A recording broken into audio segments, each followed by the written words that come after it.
Oh, Joy Taylor's back with that peanut butter skin. Peanut butter skin. And If I could have one wish for the world, it would be that men and women could get pregnant. If men and women could be pregnant, we would not be having these conversations. I think what we need to start working on, lady scientists, is figuring out how to get men pregnant. I just wish we would just have the real conversation. River TV. if we were responsible for bringing children into this world, it'd be like 3 dudes. It'd be a dude named Earl and a dude named Rick and a bunch of ladies. We not doing that. Even if we could, what would make you think we would want to do that? Where's it coming out of?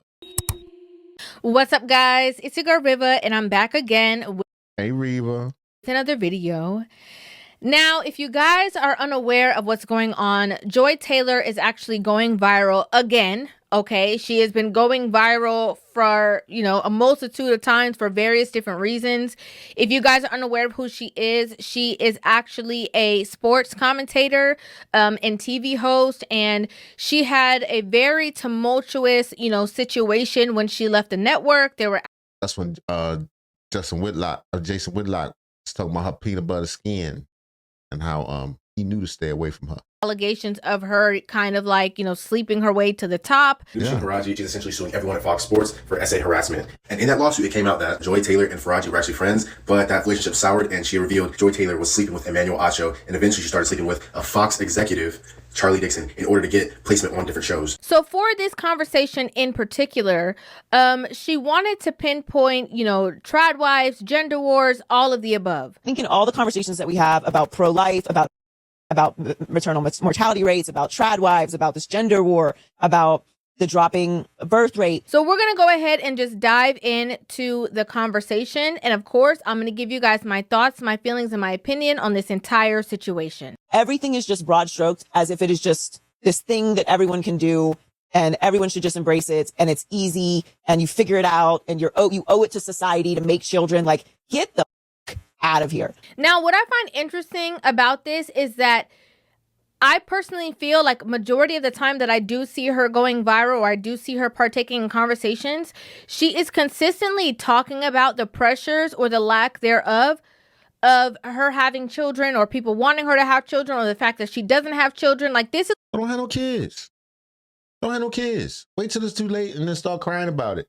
like a constant conversation for her. For some reason, there's been this misconception put out on the street that I would be a good baby mama. This is incorrect. I want to clear the air on that. I'd be a terrible baby mama. Our society has this sick, delusional, depraved obsession with pregnancy. It is a fetish. But what I'm saying is there are men who will be like, I want to have children, but don't talk about the wife, marriage, family part. Now, from what I know, she is in her late 30s. She has been in the fields working with men as her peers. And so I don't know if she just feels that this is like, a pressure that is coming forth because she's a woman in this, space, or whatever the case is. Time for her to stop eating it.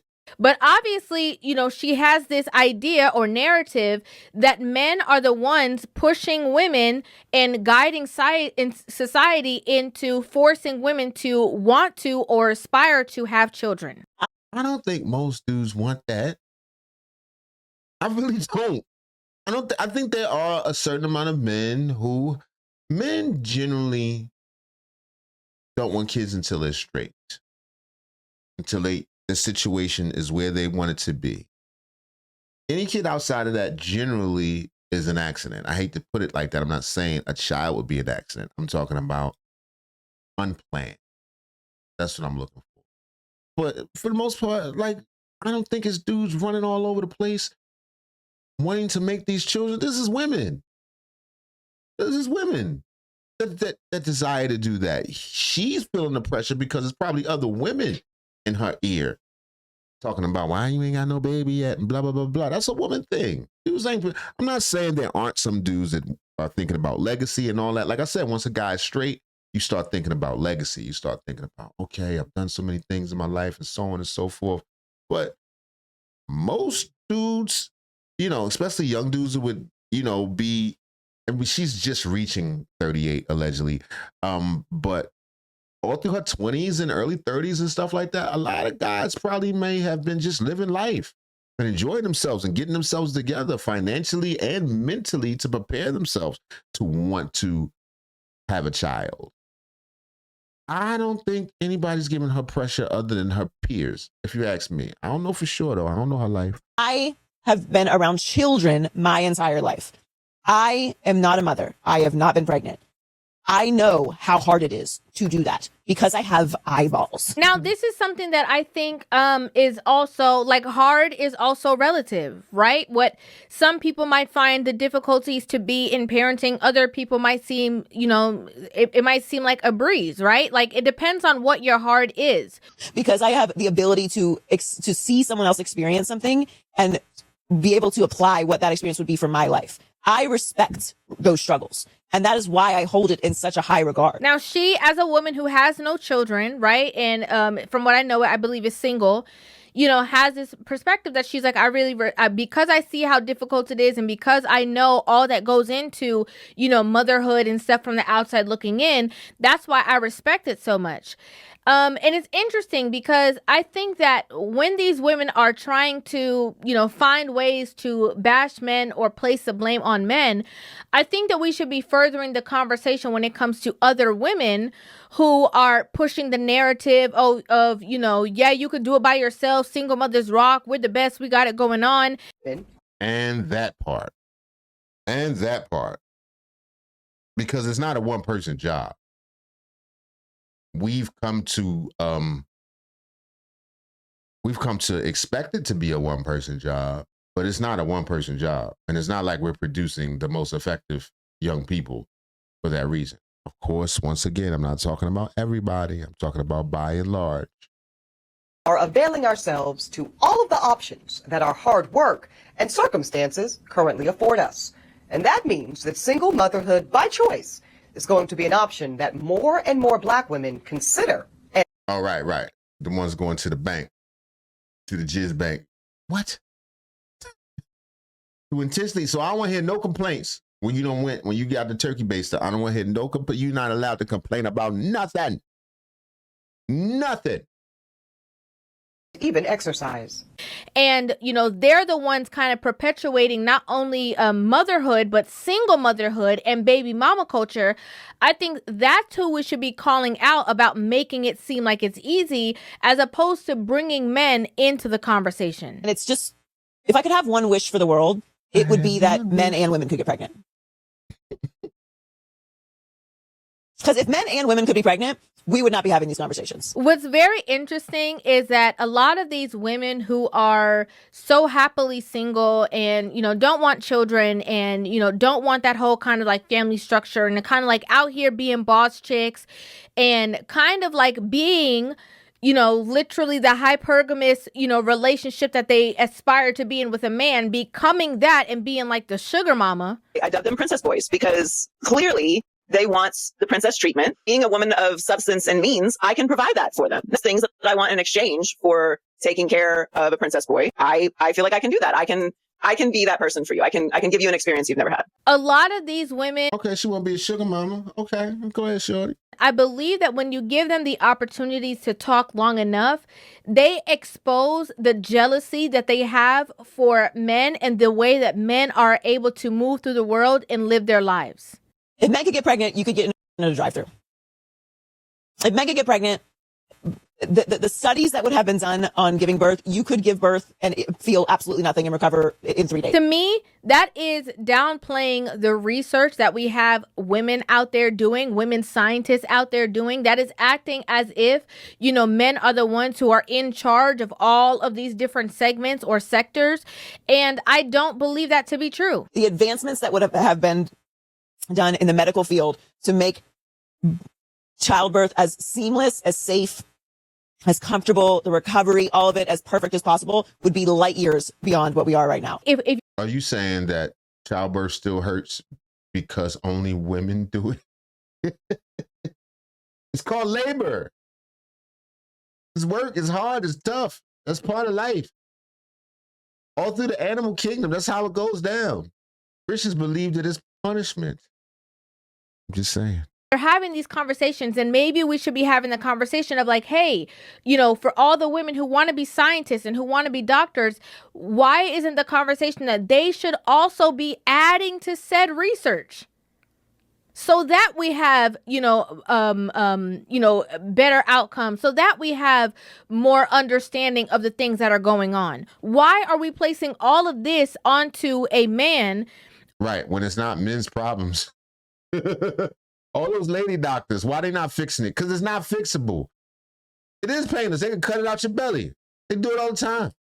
Or men, and what they should be doing or should not be doing. Y'all ever seen a C-section? It is bad. I'm talking about in real life, up close. You can smell it. There's all kinds of gases and guts. You're like, what is all this stuff? I think what we need to start working on, lady scientists, is figuring out how to get men pregnant. I think that's my solution. I'm always looking for society solutions, and I think that's what it is. Like, having a child is so hard. You would rather women scientists spending time trying to figure out how to get men pregnant instead of those same women scientists finding out how to fix, mold, or change or adapt the same things that you were just complaining about. The advancements that would have been done in the medical field to make childbirth as seamless, as safe, as comfortable, the recovery, all of it as perfect as possible. That exposes a lot about the mentality. So do you really want the solution, or do you just want to even the playing field with the men? Getting pregnant and having a healthy child and healthy mother is so hard. And you can do everything right and it can still go wrong. You can eat perfect. You can eat all the fruits. You can not have sushi. You can not have the belly meats. You can do everything perfect and it still go wrong. And whose fault is that? Like, no one is at fault for that. That is just life, right? Like, she's having this conversation as if, we're supposed to be blaming somebody for this situation when that is just the nature of life. There's so much to it. And then so much after that, once the baby is here. So much after that, once the baby is here, is also relative.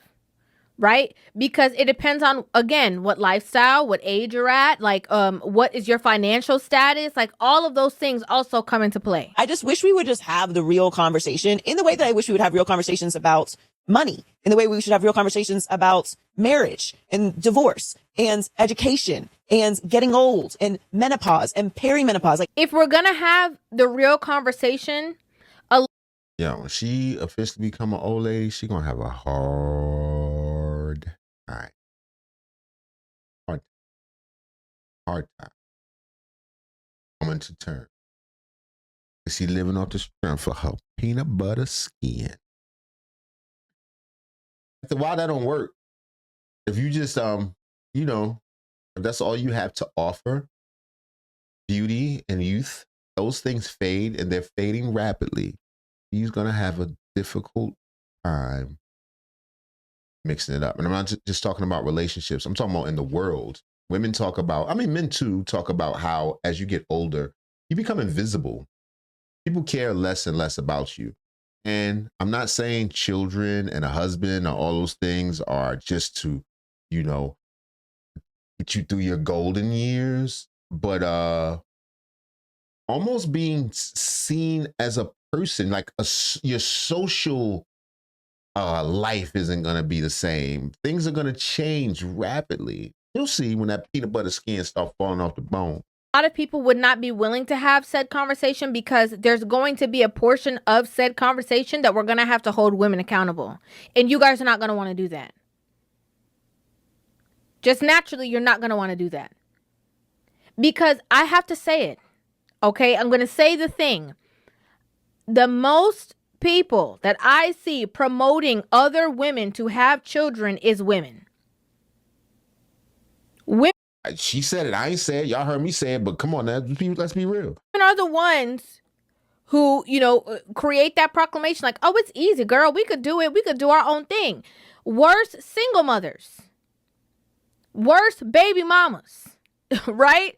Like, they are the ones who are telling other women, yeah, girl, whatever you want to have that baby for you. Will increasingly decide to forego marriages and partnerships that do not serve us and that are not in our best interests. They're the ones who are perpetuating said cycle. We need to have real conversations about motherhood and pregnancy and stop stroking it with this patriarchal trad wife bullshit that is just this thing you're supposed to do. Again, it goes back to the patriarchy, this thing that you're supposed to do, this trad wife thing. Not everybody is meant to be a mother. There are some women who can biologically have children easily, but should not be a mother. Okay. And there are some women who are absolutely nurturing, caring, consoling, and have all of the qualities of what would make a great mother and don't have the ability to have children. Right? Like, that's just the way that it goes. But to try to put all of the blame on men and make it this patriarchal system and this and that, and like it's all the men's fault. If you don't want to have kids, just don't. I don't want kids. I don't want kids. What? I don't want kids. I don't want kids. I've been saying this for years. I don't want kids. I don't want kids. To me, I don't understand why women who don't have kids talk about this constant pressure and this and that, when if you're standing 10 toes down on what you want to do and that's not what, aligns with you, I don't understand why there is a problem behind people asking you or putting their own beliefs onto you if that's not what you want. I do not want children. That's not a problem. I just want to know. I've never wanted children. I physically don't want them. I've got a huge family. The only time that I think that it can resonate to cause this kind of like uproar, your constant conflict or wanting men to get pregnant and stuff like that is maybe if you have some kind of guilt going on, maybe if you're not really 100% sure of what you want to do, if you don't feel good about that decision, because if you feel good about what you're wanting to do, I don't understand why the opinion of anybody else who is not in your life is affecting you. She probably, it might be that ultimately she does want those things, but she is very finicky and, she's been around dudes and in sports and stuff her whole life. She may be very particular. She had a lot of, She had a lot of Johnsons. It's hard to pick one. She got what's it called when they got a whole bunch of different type of ketchups and you be like, God damn, which one do I want? Maybe she's dealing with that. This magnitude. What about for the women who can't get pregnant? What about for the women who have gotten pregnant and tragically lost their child? What about for the women who have had horrific pregnancy experiences where their body has gone through full-on trauma and they are barely functioning after one child? Again, these are things that can happen, right? And it's so funny that she has this emphasis because of the pressures that society is placing onto women or men, the patriarchal systems is placing on women to have children, as she's saying. It's so interesting that she has a perspective when it comes to that, but I have not heard yet in this conversation where she's calling out the women who are perpetuating the narrative. How many times have we seen women, get pregnant in precarious situations, and it's other women who are telling them, yeah, girl, go ahead and have that baby. We're going to help you. We got you. Right.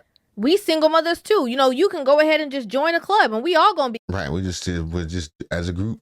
Good. Like, that's the mentality that they have. Now that bypassing those insufficient relationships does not have to come at the expense of motherhood, well, frankly, it's a whole new world. A world in which black women are no longer subject to the desperation of being chose, because now we get to do the choosing. You're wanting to talk about certain behaviors, but there's also other behaviors that are not attached to men at all. There are women who are also absolutely outside using men to be able to have children.